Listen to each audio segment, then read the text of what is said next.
তোমাদের রিকোয়েস্টে শুক্তোর রেসিপি নিয়ে আজ আমি চলে এসেছি। আজ কিন্তু মায়ের হাতে শুক্তোর রেসিপি তোমাদের সাথে শেয়ার করব। চলো তবে তোমাদের বলে দিই যে শুক্তোটা কিভাবে রান্না করলে একদম অনুষ্ঠান বাড়ির মতো খেতে হবে। প্রথমেই যা যা সবজি লাগে সেগুলোর মধ্যে নুন আর হলুদ দিয়ে ভালো করে হাতে করে মাখিয়ে নিতে হবে। এবার কিন্তু কড়াইয়ের মধ্যে তেল দিয়ে নিতে হবে।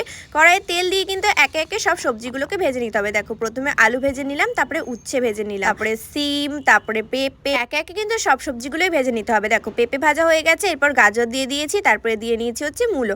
এরপর কিন্তু লাস্টে ভেজে নেবো বেগুনটা, কারণ বেগুনে অনেক তেল টেনে নেয়। তারপরে কড়াইতে আবারও তেল দিয়ে বড়িটা ভেজে নিই। এরপর কড়াইতে শুকনো লঙ্কা, তেজপাতা দিয়ে পাঁচফোড়ন দিয়ে তারপর কিন্তু রাঁধুনি, আদা বাটা আর সর্ষে বাটা দিয়ে একটুখানি হলুদ আর স্বাদ মতো নুন দিয়ে কিন্তু সমস্ত সবজি দিয়ে বা জল দিয়ে ঢেকে রাখতে হবে কিছুক্ষণের জন্য। তারপর কিন্তু তার মধ্যে বড়ি দিয়ে আর স্বাদ মতো চিনি দিয়ে দিতে হবে। এরপর নাড়াচাড়া করে রাঁধুনি, আদা বাটা আর সর্ষে বাটাটা আবার দিয়ে বাটিতে গুলে রাখা আমুল দুধ আর ঘি দিলেই কিন্তু রেডি হয়ে যাবে অনুষ্ঠান বাড়ির মতো শুক্তো। আজকের ভিডিওটা কিন্তু রিকোয়েস্ট করেছিল সিলি 6345।